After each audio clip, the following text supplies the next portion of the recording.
Good morning. Happy Friday. Today we are going to look at citations. I will also be out at the New Day Farm this morning. Hence the cat. In the warmer clothes. So please just know that if you're trying to get to me between 8 to 12, I'll have my phone to check emails, but I won't be checking a lot of comments while I'm there. That being said, I want to walk you through how to cite in your pieces. So the number one thing that I've noticed is going through your paragraphs this morning has been that you don't actually provide a ton of text evidence, and that's what we need to give. So the first thing that I did was I copied and pasted over 2 example paragraphs. The first one, Adnan Syed is guilty of the murder of Heyman Lee because of Jay's testimony. Now, what I like is that they took their topic sentence and they used a part of their thesis for that. So that way I know exactly what their whole paragraph's going to be about. Some of you all have not done this. So you'll just say he's guilty. And without your thesis statement, I'm struggling to know what you're talking about. Especially because you'll just keep saying he, or she, and I get even more lost. So then they go on and they say, okay, one of the largest pieces of evidence against Adnan is Jay's testimony against him. In this testimony, Jay explains that Adnan had a conversation with him, and when he stated that he was going to kill that, referring to Hay, he claims that he took it with context and didn't want to stand out. Then he explains, so I'm going ahead and giving another piece of evidence. So I've given one piece of evidence, now I'm giving the next piece of evidence. Now what they could have done is actually given me the actual citation. So they could have literally copied and pasted over the exact words from the transcript, which, I mean, basically right here we were doing. So what they're missing is actually providing a citation. So if this whole point came from, I don't know, let's just say episode 4, inconsistencies. So after that, because if I paraphrased, so I put it into my own words, that means that if I copy and paste it over, also I have a plagiarism checker on your all's paper for this time. So when it comes through, it will tell me how much of your paper has been plagiarized. Just know that's happening. Also, I can do a draft back function where I can just look at how at your writing, so I can easily see if you just copied and pasted over. So anyway, in order to cite that, so if I have paraphrased, I'm going to use the author's last name, and then I'm going to use the podcast. So I can do it a couple different ways. I can say season 1, episode 4. I could do it like that, or I could just do the title. It's like that.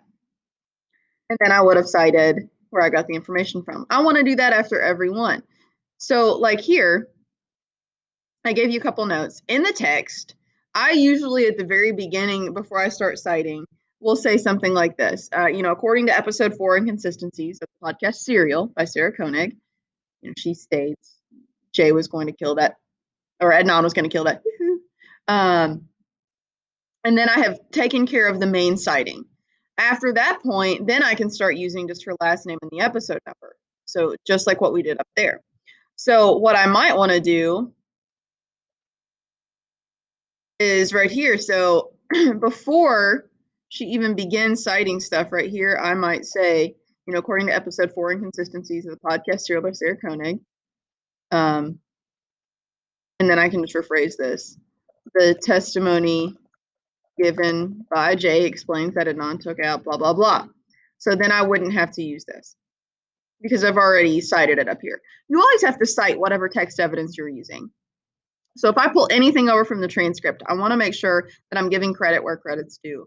So I'm saying I got this from here. So then he explains that on January 13th, Adnan gave him his phone and told him to wait for the call and he was going to kill Hay.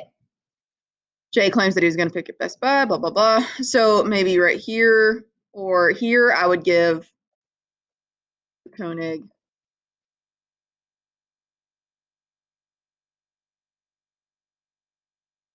Like that. And that's going to cite my evidence. I much prefer, instead of paraphrased evidence, I prefer you giving direct quotes. Just because paraphrasing is very challenging for a middle school mind, and honestly for adult mind. So I would definitely encourage you to copy over the text evidence and then explain it. So let me look at this one example for you. This is one from a paper in the past years. So they literally copied and pasted over. He asked me if I was going to help dig the hole. Did you? Yes. And then they cited where they got it. If someone were to bury a body, they would just forget about it and remember, unless the person was trying to hide something. This right here is a great example of I've given the evidence and then I explained it. So I gave my evidence and then I supported it.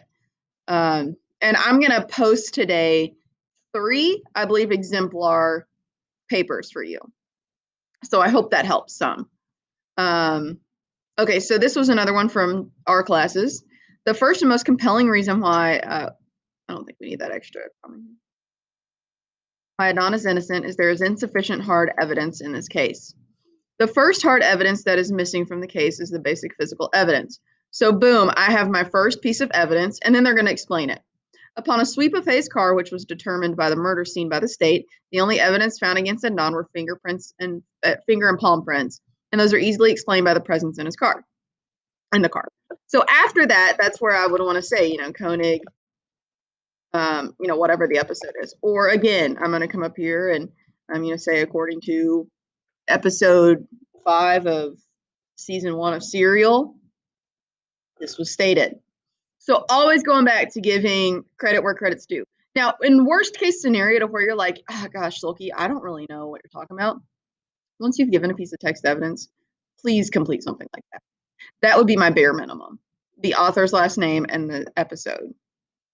So again, after you've given a piece of text evidence, no matter what, give the author's last name of the text and like the title, which is for us the episode title. If you're using like undisclosed, that's fine. Do the same thing. Use the author's last name of undisclosed and the episode. So I can, and if you found anything from online, you'll still use the author's last name and the page maybe, like the page title. Okay, so let's continue on. The second piece of hard evidence missing is trace and forensic science evidence on the body. Hay died of mangled strangulation, and that in a very close-up form of murder. This means that some form of murder should have transferred over to the body. However, oh snap, we've used a semicolon, love it. The autopsy determined there is no biological evidence of Adnan on Hay's body. Cool. Again, just make sure you cite it. The final hard evidence missing from the case is 2 or more testimonials. In a case, especially a murder case, for a testimonial to be considered irrefutable, you must have to have at least 2. Yet the state only had 1 testimony, and it is highly suspect. Oh, I'm with you now. Okay. Yeah, these pieces of evidence, or lack thereof, proves that Adnan Syed could not have committed this murder. Beautiful. So the biggest change that I would do is actually providing the text evidence. So where did you get the text from? The Koenig, episode title, or even giving me the direct quotes. So again, I just kind of wanted to show you an example here, but I am going to post this in your Google Classroom. So today your job is to go back and make the edits you need to on your body. I may not be able to comment before the time I have to leave this morning. I was checking over them some yesterday, but I was waiting for you all to get more in. Please use the exemplars that I'm giving you. Use the 3.8. Without using the 3.8, it's really challenging for you to get higher, a higher score, that is. Also, if you are making a solid effort here and you're using the correct capitals, you're using correct punctuation, etc., you should be able to score really well in this. And, not cheating. Like, try to do your own work here. Ask me if you need something. Today, feel free to message me if you need me while I'm out at, the horse farm. However, I can easily assist. Sometimes it does take me a minute to get back to you, and it's just because I am commenting so much with you guys. And if you're not looking at my comments, like, what are you doing? Like, that would be very helpful, because I am providing voice comments back to you on everything, because it's so much quicker for me to give you a voice comment than it is for me to type it all. It just takes much longer. That being said, today's your second body paragraph. I should see citations in there, which means that you might need to go back and edit your first body paragraph. Because of that, I will probably not officially have it, I won't return it back to you today, just so that way you can go back and edit it if you need to. The only ones that I would return would be ones that are way wrong. Okay. So good luck today. Second body paragraph. You could go ahead and do your third if you wanted to and get it out of the way. I just won't have the assignment up for that. You'll copy and paste over again. You should be turning something in, though, to me that is correctly punctuated and correctly capitalized. also with minimal spelling errors. Also, come on, guys, if you cannot spell Heymanly at this point, like it's all over everything. Same with Jay. It's a 3-letter name. Adnan, I get that it's a maybe like we just don't often hear it, but like it's his name. Spell it right. Um, so my friends, I will see you guys later. And if you need anything, again, just like ask me. And I'm more than happy to help. I will not be on today until probably I'm gonna try to do 12:30. If something happens and I don't get back from the farm until later, I will let you know. Otherwise, I will be on at 12:30, not 10:30 today. Okie dokie. I always want to say capiche, but nobody's gonna say kaposh back. It's sad. All right, guys, I miss you. I hope that you're doing well, and let me know, if you need anything. I'm here to assist. So, yeah, I will see you guys later. Bye.